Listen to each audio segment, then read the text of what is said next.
प्रारंभिक पढ़ाई मेरी धौलपुर से स्टार्ट हुई, फिर हायर सेकेंडरी भगवानपुर। हमें ये डर नहीं लगता है कि हमारा क्या होगा। हमें लड़ना है तो लड़ना है, उसमें वो नहीं है कि चलो भाई सामने मुठभेड़ हो रहे हम नहीं जा रहे हैं, हम जाएंगे। कौन कौन सी सीमा पर आपसे और दुश्मनों के बीच मुठभेड़?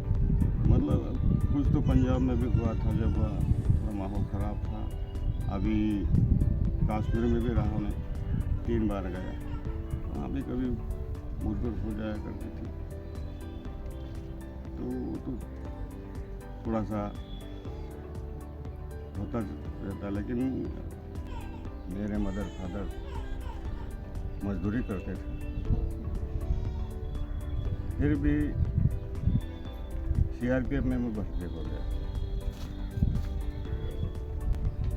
समाज में ये जागरूकता लाना होगी कि कभी भी पढ़ाई में यदि सफलता नहीं मिले तो टूटना नहीं चाहिए, उसे लगातार जारी रखना चाहिए। देखो, हिम्मत नहीं हारना चाहिए। तो किसी भी विभाग में मिल जाए जब, तो अपना। आप देख रहे हैं सतपुड़ा की आवाज़ और मैं हूं विजय पाटिल। आज हम आपको एक ऐसे आदिवासी योद्धा से परिचय करवाएंगे जिन्होंने अपना संपूर्ण जीवन देशभक्ति और राष्ट्र सेवा के लिए समर्पित किया है। आपका हमारे चैनल में बहुत बहुत स्वागत है।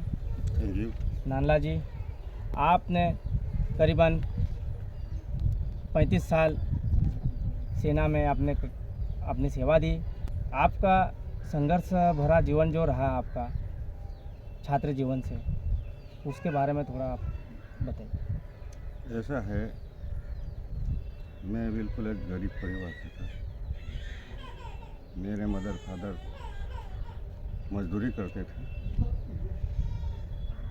फिर भी CRPF में मैं भर्ती हो गया 20 मार्च 1987। कांस्टेबल से भर्ती हुआ था। प्रारंभिक पढ़ाई आपकी? प्रारंभिक पढ़ाई मेरी धौलपुर से स्टार्ट हुई, फिर हायर सेकेंडरी भगवानपुर। उसके बाद में मैं CRPF में भर्ती हो गया कांस्टेबल से। तो अब ऐसा है, सर्विस के दौरान में तो कई प्रकार की समस्या आती है। आप जब कांस्टेबल के तौर पर आप सेना में भर्ती हुए थे तो आपकी पहली पोस्टिंग कहाँ पर थी?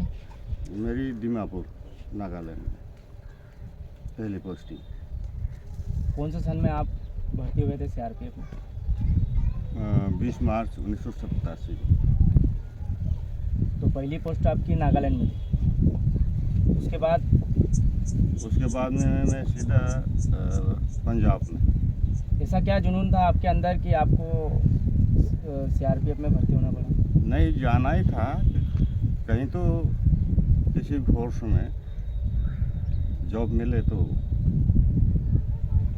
बाकी बचपन से अंदर जुनून था कि राष्ट्र सेवा के लिए हाँ, सहयोग करें। वो तो अब ऐसा है, मौका मिला तो चले गए वहाँ पे। फिर आपकी पोस्टिंग लगातार बढ़ते गई तो मतलब जो भी सीमा तट वाले इलाके हैं वहाँ पर आपको कैसा महसूस हुआ? खास करके तो थोड़ा जम्मू कश्मीर में समस्या आती है, जो बर्फ़बारी होती है। वहाँ तो माइनस डिग्री भी रहता है, ठंड हाँ, के समय। माइनस चले जाता है। तो वहाँ पर तो जवानों को बहुत परेशानी उठाना पड़ती होगी। ना, अभी तो सब सुविधाएं गवर्नमेंट ने कर रखी है, तो इतनी वो नहीं है, रहने का खाने का सब कुछ बढ़िया है। कितने जवान आपके अंडर में थे? वो तो फिर हम सेक्शन कमांडर थे, तो जितना सेक्शन दे, जैसे तो 12 का होता है, तो जितने जवान मिले। कभी सीमा पर दुश्मनों से मुठभेड़ हुई थी? कितनी बार? हाँ, हुई कई बार। तो उन्हें तो मुंह की खाना पड़ी, क्योंकि भारत की तो 1 मैन आर्मी, जवान सबसे खतरनाक है अपने भारत देश की। नहीं, वो ऐसा है, गलती कहीं हमसे हो जाती है उनसे हो जाती तो थोड़ा सा दिक्कत आ जाती है कभी कभी, वरना तो कामयाब है। सीआरपीएफ एकदम, सीआरपीएफ हमारा एक नारा है, तो सीआरपी कभी बहुत कम मार खाती है, लेकिन कभी कभी चूक हो जाती है। सीमा पर आपको जब आप ड्यूटी करते थे तो आपको अंदर ऐसा महसूस होता कि राष्ट्र सेवा के लिए मेरा भी बहुत योगदान है और मैं मतलब जो कर्ज चुकाना था मेरी धरती के लिए, भारत माँ के लिए, वो सपना पूरा। हाँ वो तो है, वो उसमें हमें वो ये डर नहीं लगता है कि हमारा क्या होगा, हमें लड़ना है तो लड़ना है। उसमें वो नहीं है कि चलो भाई सामने मुठभेड़ हो रही, हम नहीं जा रहे हैं, हम जाएंगे। कौन कौन सी सीमा पर आपसे और दुश्मनों के बीच मुठभेड़? मतलब कुछ तो पंजाब में भी हुआ था, जब थोड़ा माहौल ख़राब था। अभी कश्मीर में भी रहा, मैं 3 बार गया, तो वहाँ भी कभी मुठभेड़ हो जाया करती थी, तो थोड़ा सा होता रहता। लेकिन कश्मीर में अभी उतना नहीं, पहले बहुत ज़्यादा था। अभी तो शांति कायम है जम्मू कश्मीर क्षेत्र में। अभी जो पहले के मुताबिक अभी हथियार ज़्यादा सेना को अभी उपलब्ध कराए गए हैं। हाई टेक्निक हथियार, लेजर गन है, बहुत सी सारी मशीनें अभी बहुत सारी आ चुकी है।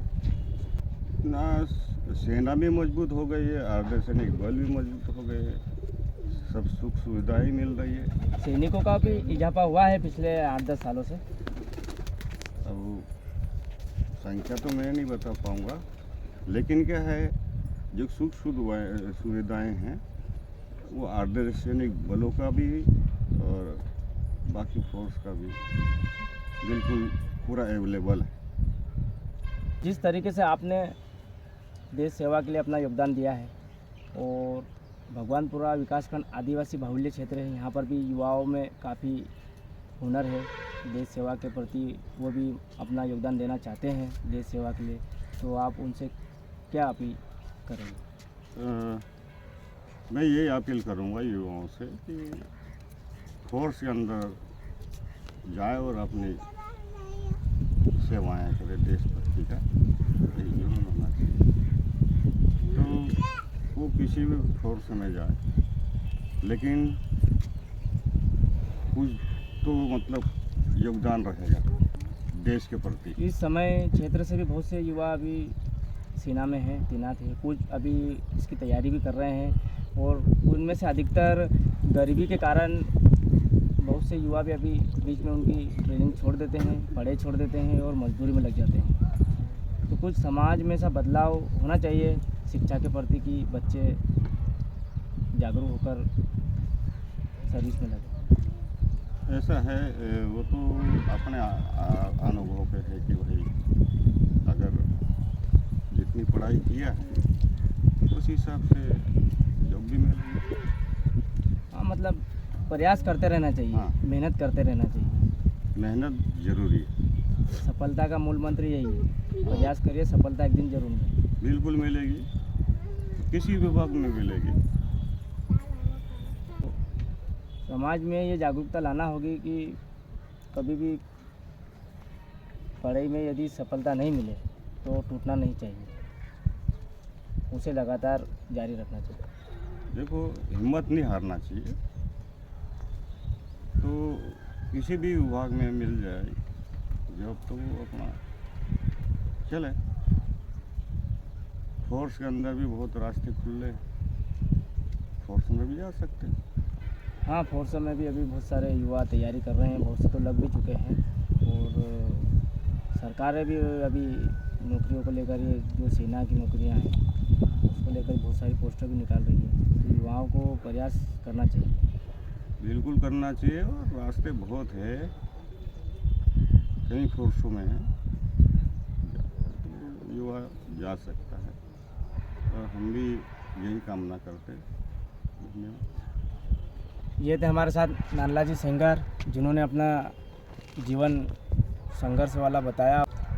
नंदलाल सेंगर जी ने बचपन से ही उनके मन में राष्ट्र सेवा के प्रति एक जुनून था कि वे देश सेवा के लिए अपना योगदान दें, और करीबन 35 साल की नौकरी उन्होंने सीआरपीएफ में की।